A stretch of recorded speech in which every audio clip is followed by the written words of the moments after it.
Et coucou mes petites étoiles, j'espère que vous allez bien. Que ce samedi qui est un peu pluvieux parce que je sais pas pour vous, mais nous, ces 2 derniers jours, on avait encore un beau soleil et là aujourd'hui c'est un petit peu pas super. Hein. Mais bon, voilà, c'est comme ça, hein, on est dans l'automne, on est le 1er novembre. Donc je voulais aujourd'hui faire une guidance, je dirais pas une vraie guidance traditionnelle, j'ai envie d'innover. J'ai envie de vous proposer en fait avec deux oracles que j'aime beaucoup, un petit tirage pour voir qu'est-ce qui se passe en lien avec vos ancêtres, avec ce que vous avez hérité dans votre famille. Alors, c'est celui-ci, plus celui-ci. Alors, c'est l'oracle de la flamme d'Anka, c'est comprendre et libérer ces blocages émotionnels et amoureux. Donc on va aller voir ce que vous avez peut-être hérité de vos ancêtres ou certaines blessures que vous avez en vous, qu'est-ce qu'il faudrait faire peut-être pour vous en libérer, pour vous et pour votre autre. Aujourd'hui j'ai du mal à dire autre. Et l'oracle d'Anka, c'est la libération des états d'âme et nettoyage de la mémoire cellulaire. Voilà, on va aller tirer ces cartes-là pour vous et pour votre autre. Et on va aller voir peut-être autre chose, et on verra, on se laissera guider, ou on en restera là parce qu'il y aura peut-être pas mal de choses à dire. Allez, on va allumer comme toujours la petite bougie. Ok, ici, voilà, pour dire aux ancêtres d'être là aujourd'hui, pour me laisser passer les bons messages et que ça vous permette de comprendre et sentir ce qui est important pour vous en ce moment, peut-être qu'il faut libérer concernant vos ancêtres. Donc, bien sûr, c'est comme toujours, c'est quelque chose de général, donc vous prenez ce qui résonne en vous. Peut-être que certaines choses vont pas du tout résonner, et d'autres, oui. C'est un moyen aussi que je dirais pour aller travailler, peut-être aller chercher, comprendre certaines blessures, pourquoi elles sont présentes en vous et qui pourtant ne vous n'aviez pas l'impression que ça avait été hérité de quelque chose de particulier, ou peut-être que vous n'avez pas conscience que, en fait, ce sont des choses que vous avez héritées et que pour vous, ça ne n'évoque rien, mais peut-être que c'est à réfléchir d'aller voir quand même, malgré tout, ce qu'il en est. Ok. Alors, on va aller. En fait, il y a 3 cartes à tirer. Je vais vous montrer. Je fais le tri de ces cartes. Voilà. Ok. Donc, et celle-ci. Non, il va me manquer parce qu'il y a 3 cartes normalement à tirer. Oui, c'est que je me suis... Voilà. Comme elles sont plutôt subtiles. Donc, on va tirer une première carte de celle-ci. Alors, ceci, c'est ce qui vous arrive, comment vous vivez les choses.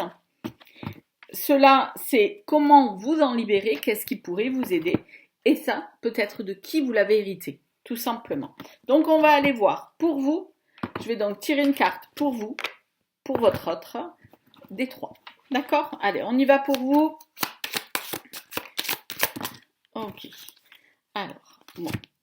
Nous, pour vous, moi, je vais les garder parce qu'il y en a 2 qui sont tombés. D'accord? Qu'il y a quelque chose d'important. On va aller voir de qui ou de quoi. Qu'est-ce qui fait que vous avez ceci en vous? Et qu'est-ce que on va avoir pour éviter? Ok, je vous montrerai après. On va mettre en dessous ce qui en est pour votre autre. Ok, il en aura une. Il y a de qui il a hérité quelque chose. Ok. Et qu'est-ce qu'il faut qu'il fasse pour pouvoir, entre guillemets, guérir ou en tout cas s'aider à accepter ou à libérer. Ok, allez, on va aller voir pour vous directement. On vous parle ici que vous vous sentez... Alors, en ce moment, vous êtes dans une âme esselée et vous êtes non aligné avec vous-même. Donc, il y a quelque chose qui ne fonctionne pas. Peut-être parce que ce moment de solitude en amour, où vous vous sentez très seul, même si vous êtes accompagné, hein, parfois on est bien accompagné et pourtant on peut se sentir seul parce que on a l'impression que la personne avec qui on partage notre vie n'est plus vraiment véritablement présent et ne fait plus vraiment partie de notre vie parce que on est parti dans des bonnes habitudes, dans des routines et que c'est pas vraiment le choix. Alors quand je parle de ça, c'est vous adapter bien sûr. On pourrait, je parle de vous que vous soyez, c'est un homme ou une femme, hein, c'est la même chose. Et donc tout ça, ça vous a déséquilibré en fait. Vous n'êtes pas aligné, vous sentez pas bien et que tout cela, en fait, ça engendre un mal-être en vous qui vous empêche de vous sentir vraiment bien. Donc ce sentiment d'âme esselée, d'être seule, de voir, ce que j'entends de tout gérer, de tout faire toute seule. Des fois, vous aimeriez pouvoir vous poser sur quelqu'un et vous savez que vous ne pouvez pas vraiment. Mais tout ça, ça a déclenché un déséquilibre en vous parce que vous n'êtes plus vraiment aligné dans vos chakras, hein, dans votre aura. Et tout simplement, ça fait que dans vous, il y a un mal-être quelque part. Donc, qu'est-ce qu'on vous dit? Ce sont des blessures de l'âme, hein, en fait, que vous avez. C'est acquis de certaines blessures que vous avez vécues dans votre âme. Alors peut-être dans des vies antérieures, ou alors des choses que vous avez vécues là dans votre vie qui vous ont énormément blessé. Dans vos relations. Alors peut-être avec la personne avec qui vous êtes, qui certaines choses lui ont blessé, ou alors si vous êtes avec une nouvelle personne, et peut-être des blessures d'amour de jeunesse, hein, des fois aussi, hein, qu'on n'a pas vraiment à digérer, qu'on n'a pas vraiment avalé. Voilà, qui ont leur poids, qui ont fait que il y a peut-être ce sentiment de se sentir toujours très seul. Peut-être que ça vous parlera, peut-être pas, mais moi je ressens qu'il y a eu un amour de jeunesse ou un amour important qui vous a laissé et que depuis vous avez cette sensation d'être vraiment quoi que vous rencontrez comme personne, vous avez l'impression que vous êtes toujours toute seule, comme si vous manquez cette moitié-là. Et c'est pour ça que vous n'êtes pas vraiment aligné. Et donc c'est une grande blessure de l'âme. Alors comme c'est peut-être pas dans cette vie que vous l'avez vécu, c'est peut-être dans une autre vie, ou c'est dans cette vie-là, vous l'adaptez bien sûr, mais quelque part on voit bien que c'est une grosse blessure et qui fait que, vous voyez, c'est tout un puzzle. C'est comme si on était en train de vous défaire complètement, comme si on n'arrivait pas à mettre les cases au bon endroit. Hein, à trouver les bonnes pièces au bon endroit, donc ce déséquilibre qui est là. Donc quelle est la petite chose qui pourrait vous faire du bien? On vous dit tout simplement qu'il va falloir vous faire aider par un thérapeute. Alors c'est vous qui décidez, ça peut être un psychologue, ça peut être quelqu'un comme moi qui travaille en psychogénéalogie ou avec des constellations familiales, ce que je fais aussi. Ça peut être un hypnothérapeute, ça peut être un énergéticien. C'est vous qui savez quel est le thérapeute qui peut vous permettre de vous aider par rapport à ce déséquilibre qu'il y a en vous et ce sentiment de solitude, de cette âme seule, due à ces blessures qui sont là, qui sont profondes. Donc je pense que allez vous faire aider. C'est vous qui savez quel est le meilleur thérapeute qu'il peut avoir. Voilà.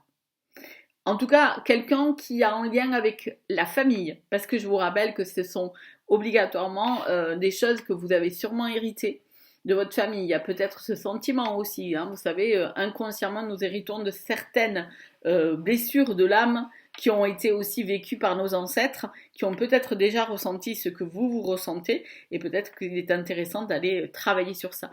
En psychogénéalogie aussi, si vous connaissez, c'est tout ce qui est transgénérationnel, d'aller chercher dans votre arbre à qui cela peut évoquer la même chose que vous et pourquoi et ça a été vécu.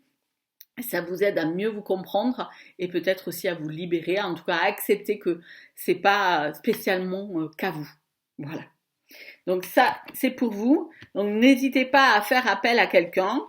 Voilà, si vous voulez faire appel à moi pour vous aider dans tout ça. Et vous trouverez comme pareil mon mail dans la description. Je peux, moi, peut-être vous apporter certains conseils ou vous aider à mieux y voir plus clair par une guidance, mais aussi en travaillant avec mes autres pratiques, tout simplement. Ok, allez, c'est parti, on va aller voir pour votre autre. Lui, on parle de sexualité. De sexualité, il y a un souci dans sa sexualité avec votre autre. Alors, moi, ce que j'entends, selon l'âge qu'il a, quel soit l'âge qu'il a, il y a des difficultés dans sa sexualité. Il y a comme, excusez-moi, c'est une panne, ça arrive. Alors si c'est un homme, c'est compliqué. Il y a beaucoup de mal à accepter, et donc là, il y a tout ça qui travaille. Mais chez une femme aussi, hein, quand on a l'impression que on n'est pas, on n'a pas cette, on n'éprouve plus vraiment de plaisir, ça ne fonctionne plus comme on veut. Souvent notre mental qui quand même est là pour nous aider à fantasmer et à faire se bloque et se dit, je suis pas capable. Donc il y a des problèmes de sexualité par rapport à ça. Moi je pense c'est une panne, hein. C'est pour voilà. Je vais pas rentrer dans le fait que je parle pas de perversité, je parle de panne, de mal-être par rapport au fait de ne plus pouvoir peut-être, s'il a un certain âge, ça arrive, d'avoir une sexualité vraiment correcte. Bon, tout ça c'est dû à un ex-partenaire ou au partenaire. C'est dû à un ex-partenaire, moi je dirais plus, que la personne qui a peut-être mis à mal sa virilité, si c'est pour un homme, ou sa sensualité, ou l'a un peu, humilié dans ces choses-là, ou lui a pas du tout donné confiance, hein, et donc lui il vit ça vraiment avec difficulté. Et donc cet ex-partenaire, hein, ou partenaire actuel, hein, mais moi je pense pas que ce soit vous le souci, hein, c'est plus un ex-partenaire qui a dû faire que il se sent amoindri, pas digne, ce sont les mots qui me viennent. Il se pose beaucoup de questions et donc ça n'engendre que des difficultés dans sa propre sexualité. Donc, qu'est-ce qu'on lui dit ?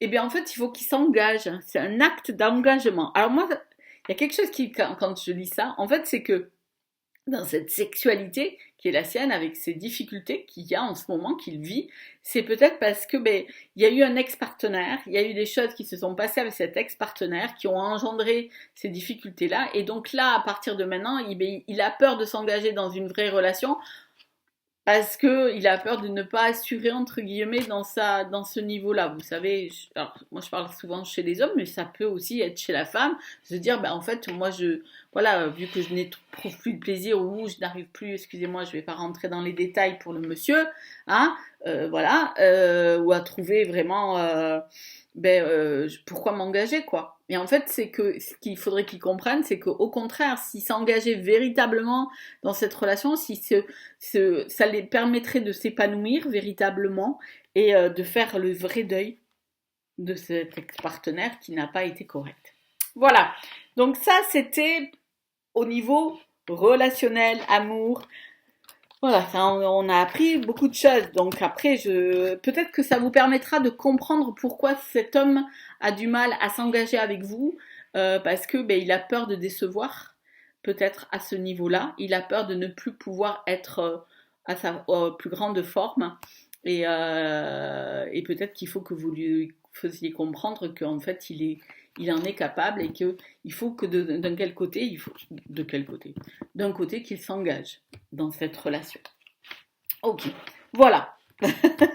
On est allé voir, maintenant on va aller voir la libération des états d'âme et le nettoyage des mémoires cellulaires, parce que nous gardons en nous beaucoup de mémoires, hein, et nous en sommes parfois pas du tout conscients. Donc c'est pareil, c'est le même système. Donc ici, ok.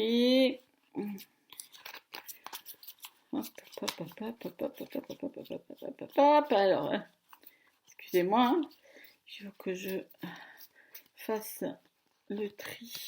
Ok, donc c'est pareil, nous allons aller chercher quelle est la chose qui ne fonctionne pas, qui ne va pas, entre guillemets, de qui on aurait pu l'hériter et quel est le moyen qu'on va pouvoir s'en libérer. Donc on va faire comme tout à l'heure, hein. On va aller chercher pour vous ce qu'il en est. Pour vous, c'est toujours 2 qui tombent, hein. Bon, on va accepter les 2. De quoi, qui, comment.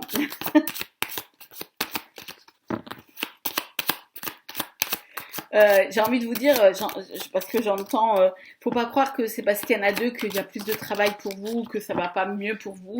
Non, c'est éclairer la chose, hein, simplement. Hein, ne prenez pas ça de dire, ben moi, en fait, j'ai 2 fois plus de travail que les autres ou que mon autre. Non, hein, c'est pas une question. Pardon, il y en a une qui était tombée et je l'ai pas vue. Ok, on va faire de même pour vous, pour votre autre, pardon. On va aller chercher. Ok, on va aller chercher de qui. Hop, voilà. Et on va aller chercher comment on peut il pourrait s'en libérer. Donc pour vous, on va aller voir ce qu'il en est. Ok. Alors, ici on parle de la trahison et du lien à votre mère. Donc, moi ce que je ressens, c'est qu'il y a un miroir qui s'est cassé. Il y a quelque chose où il y a un sentiment de trahison. Alors, trahison, c'est pas obligatoirement une trahison de couple, mais ça peut l'être, bien sûr. Hein. Ça peut être aussi des trahisons dues à des membres de la famille, des trahisons en amitié ou des choses comme ça. Hein. Ça peut être ça. C'est quelque chose qui a été hérité. Ça, c'est certain, c'est quelque chose que vous avez dû hériter dans votre arbre familial. Il y a sûrement peut-être eu des trahisons que vous ne savez pas, que vous n'êtes pas au courant. Alors la trahison, ça peut être aussi d'un père ou d'une mère qui n'a pas été vraiment présente. Parce qu'on a un sentiment d'abandon, mais quand on a le sentiment d'abandon, on se sent trahi par l'autre. Et qui perdure. Ça peut être aussi des trahisons dans la famille et peut avoir des deux côtés. Hein, du côté de votre mère, du côté de votre père. C'est pas obligatoirement vos parents. C'est peut-être vos grands-parents, vos arrière-grands-parents. Et comme je vous dis, ça peut être un sentiment de trahison par rapport à la famille, simplement. Ça veut dire entre frères et sœurs. En tout cas, il y a ce sentiment en vous qui fait que vous avez très peu confiance envers les gens. Et surtout dans vos relations, quelles qu'elles soient. Alors, dans les relations amoureuses, vous êtes très méfiante ou très méfiant. Vous avez peur qu'on vous trahisse. Alors ça peut engendrer 2 façons d'être. Ça peut engendrer la façon toute simple, c'est que vous n'allez jamais vous engager véritablement dans votre relation. Vous allez toujours vous méfier. Ou alors vous allez vouloir tellement que ça n'arrive pas, cette façon d'être trahi, que vous allez tout faire pour faire plaisir à l'autre, de peur que en fait il vous trahisse. Mais toujours dans cette insécurité en fait. Donc vous voyez, vous êtes toujours dans l'insécurité. L'insécurité de vous engager, ou alors vous avez vous engagé et presque étouffé l'autre, de peur presque à devenir dans une jalousie maladive, de peur que l'autre vous trahisse. Et ce qui risque d'arriver souvent parce qu'on n'a pas réglé ce problème en nous. Et on vous parle ici qu'il y a un lien avec votre mère. Alors, soit c'est un lien très fort, qui parfois est étouffant, ou alors c'est un lien complexe avec votre mère et qui fait que ça engendre des difficultés dans votre vie. Voilà. Tout cela fait que, et peut-être qu'il y a le mélange des deux aussi, ça veut dire que vous vous êtes senti trahi par votre mère et par ce lien qui a été là, parce que pour vous il était important, et pourtant votre mère, elle n'est pas vraiment, vous vous sentez trahi par elle. Même si tout va bien, des fois, vous savez, il y a juste ce sentiment que vous auriez aimé qu'elle soit plus présente dans quelque chose de votre vie, et que, en fait, vous ressentez ce sentiment de trahison. Bon, on va aller voir. Alors, c'est encore des blessures de l'âme. Hein. Donc, vous avez beaucoup de blessures d'âme. Alors, quand on parle de blessures d'âme, c'est que ce sont des blessures qui sont souvent été transmises de générations d'avant, ou alors des blessures de vos vies antérieures. Donc à aller voir si vous avez envie d'aller chercher dans vos vies antérieures, mais aussi d'aller voir dans votre famille. Hein. Encore une fois, c'est toujours ces mémoires cellulaires, c'est dans notre propre famille. Donc c'est des blessures qui sont profondes, qui sont là et qui sont à libérer. Mais comme je le dis toujours, la libération, c'est aussi accepter que ça fait partie de vous. Ok. Et là, on vous dit d'aller faire un soin du corps physique. Tout à l'heure, on vous disait d'aller vous faire aider par un thérapeute. Allez voir peut-être un magnétiseur. Ça va vous aider à vous harmoniser peut-être. Vous savez, ou faire du reiki, ou faire quelque chose, en tout cas avec le corps. qui vous aide à rééquilibrer ce corps pour que ce corps se sente bien en vous. Quand vous vous sentez bien dans votre corps, votre âme va beaucoup mieux aussi, hein. Donc il faut allier les deux pour enlever le déséquilibre de tout à l'heure et ce lien peut-être, ce sentiment de trahison que vous avez peut-être dû au lien avec votre mère, ou alors tout simplement, il y a un lien fort avec votre mère, et puis il y a ce sentiment de trahison, peut-être parce que ça vient de la lignée maternelle. Allez voir, on ne sait jamais. Pour votre autre, qu'est-ce qu'on dit? Ah, lui, c'est l'enfant intérieur. Il a besoin de guérir cet enfant intérieur, qu'il l'écoute aussi. Peut-être qu'il n'écoute pas cet enfant qui est en lui, qui a été peut-être a vécu des moments difficiles, et qu'il faudrait qu'il arrive à le reconnaître. Donc, encore une fois, vous adaptez. Et tout cela dépend des vies antérieures, véritablement. Voyez-vous, c'est des blessures de l'âme qui sont dues, peut-être à des choses générationnelles, mais aussi par rapport à des choses de vie antérieure. Moi, c'est ce que je ressens. Mais lui aussi, c'est l'enfant intérieur. C'est peut-être, vous savez, c'est dans ses vies antérieures, peut-être qu'il a vécu des choses enfant, qu'il a revécu maintenant, et qu'il a du mal à chaque fois à prendre conscience qu'il faut écouter son enfant intérieur. En tout cas, le reconnaître et reconnaître qu'à un moment donné, il a souffert. Et qu'est-ce qu'on lui dit? Lui, cette fois-ci, c'est lui qui doit se faire aider par un thérapeute. Tout simplement. Voyez. Donc, il doit se faire aider par quelqu'un pour qu'il prenne conscience qu'il a peut-être souffert de certaines choses dans son enfance et qu'il se refuse de voir.